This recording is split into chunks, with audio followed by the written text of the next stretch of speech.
সুপ্রিয় দর্শক, আসসালামু আলাইকুম। স্বাগত জানাচ্ছি রনি নিউজের আজকের আয়োজনে।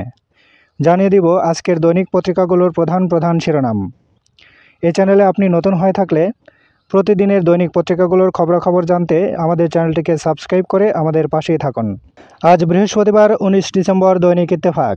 ইজতেমা মাঠে সাদ ও জোবায়েরপন্থীদের সংঘর্ষ, নিহত 4, আহত শতাধিক। 144 ধারা জারি, সেনা ও বিজিবি মোতায়েন। হত্যার প্রতিবাদে কাকরাইল মসজিদে জোবায়ের অনুসারীদের মিছিল সমাবেশ। লাশের দাবিদার নিয়ে ঢামেকে সংঘর্ষ, শ্রীপুরে সড়ক অবরোধ করে বিক্ষোভ। হত্যায় জড়িতদের ছাড় দেওয়ার কোনো অবকাশ নেই, স্বরাষ্ট্র উপদেষ্টা। চতুর্থ কিস্তির 64,50,00,000 ছাড়ে সম্মত IMF। আরও 75 কোটি ডলার চাইল বাংলাদেশ। উইন্ডিজের মাটিতে বাংলাদেশের প্রথম টি-20 সিরিজ জয়। সাতপন্থীদের ইজতেমা করার সুযোগ নেই, মাওলানা মামুনুল হক। দেশের নাগরিক হিসেবে দুঃখ প্রকাশ করছি, সাতপন্থী মাওলানা রেজা আরিফ। 10 ট্রাক অস্ত্র মামলায় বাবর সহ 6 জন খালাস। পরেশ বড়ুয়াকে মৃত্যুদণ্ড থেকে যাবজ্জীবন।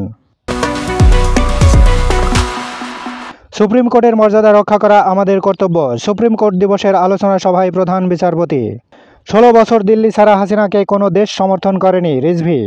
শেখ হাসিনার পতনের পর দেশে রেমিটেন্স প্রবাহ 26% বেড়েছে, আসিফ নজরুল।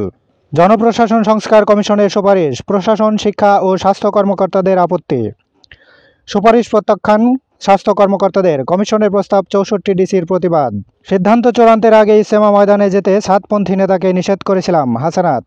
7 বছরে 14 লাখ শিক্ষার্থী কমেছে, ঝরে পড়ার হার উদ্বেগজনক। 2 বড় কারণ বাল্যবিবাহ ও পারিবারিক দারিদ্রতা।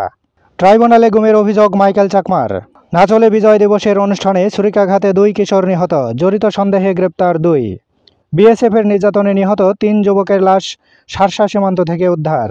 75% অভিভাবক শিশুদের জীবনের লক্ষ্য সম্পর্কে জানেন না,